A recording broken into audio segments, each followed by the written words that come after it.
Well, I am back in the DC metro area, and I am about to go and clean my Vstrom out from the cross-country trip. Took a while, you know. The last 30 miles was really long because I hit so much traffic in DC, and it took forever to get here. But I just kind of want to show you around before I clean it how dirty it is. The oil went down just slightly, which is not bad for 6,200 miles of riding, and it's fairly dirty. So this is kind of like faded out. The fork seals, I'm going to try and fix them, and they're not leaking too much, which is good, but some of the oil did go into the brake pad and made the braking a little bit sloppier. And look at this oil filter. Look at that. It just caked on with dirt. It's like, and a lot of grasshoppers, because I did kill a lot of grasshoppers when I was riding. So I'm going to clean all of this. The swing arm, it's pretty dirty. And I'm going to pull out the side cases, everything, strip it down.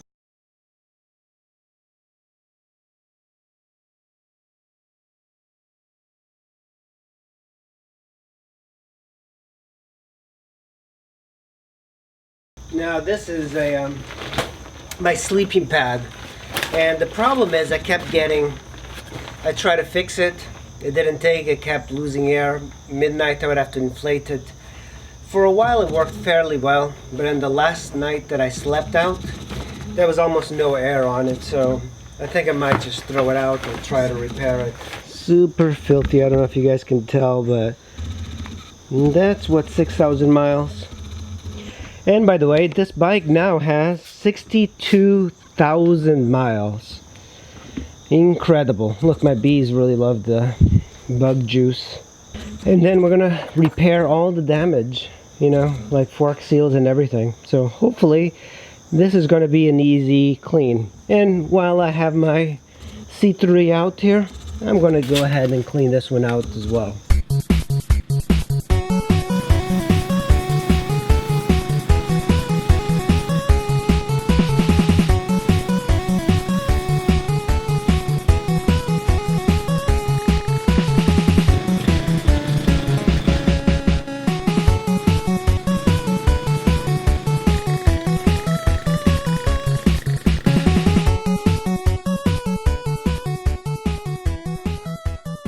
Yeah, the Vstrom was a great cross-country bike, and now that I have about 65,000 miles on this bike, I wanted to talk to you guys a little bit how it did cross-country, the problems, how it handled, especially with the dark side tire. I'm getting a lot of comments about the dark side tire on the strip and how it did off-road. The Vstrom is surprisingly nimble for something so big.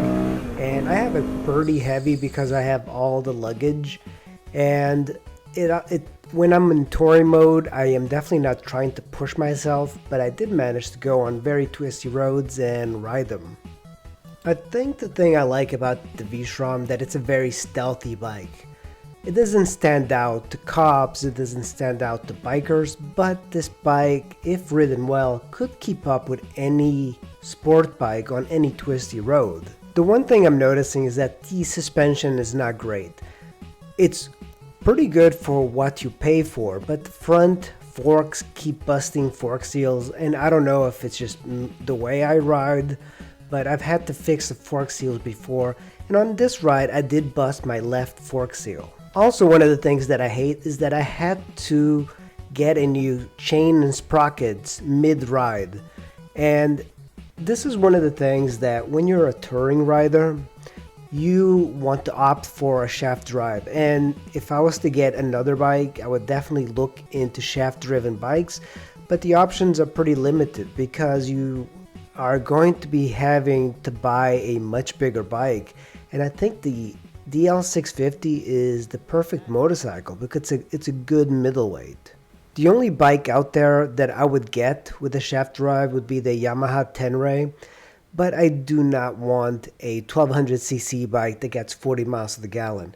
This bike averaged 50 miles to the gallon, and I have the stock gearing. I did another cross-country trip on the Vstrom and I geared it much higher so I could get better gas mileage, and I got like 60, so you can get better gas mileage if you change the gearing. A 650cc V-twin engine is one of the better bikes you can get for touring, and I've never really liked V-twins, but this Vstrom is perfect. If you can get away from its looks and realize that the bike is just brilliant. The engine is brilliant. And when I first started riding, I was more into the Hondas and Yamahas. And the Suzukis, I never liked them because I thought they were kind of ugly. But this Vstrom, its ugly looks are kind of redeeming. It's kind of like the same thing that I think about the KLR 650. The KLR 650 is ugly, but its ugliness makes it pretty because it's rugged. And the Vstrom kind of has that same sort of thing with it. You know, I really recommend the Vstrom 650, and it's not because I own one. It's because it's a perfect bike for most people.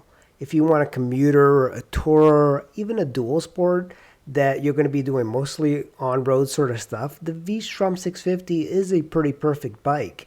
And when you combine it, that you can get a used Vstrom 650 for around $2,500 to $3,000, it makes it a no-brainer because with the amount of money that you have left over, you can buy gear and you can even buy gas and go on a trip. And that's the whole point of riding, is to get out there and ride. Alright guys, thanks for watching. I'll see you in the next video.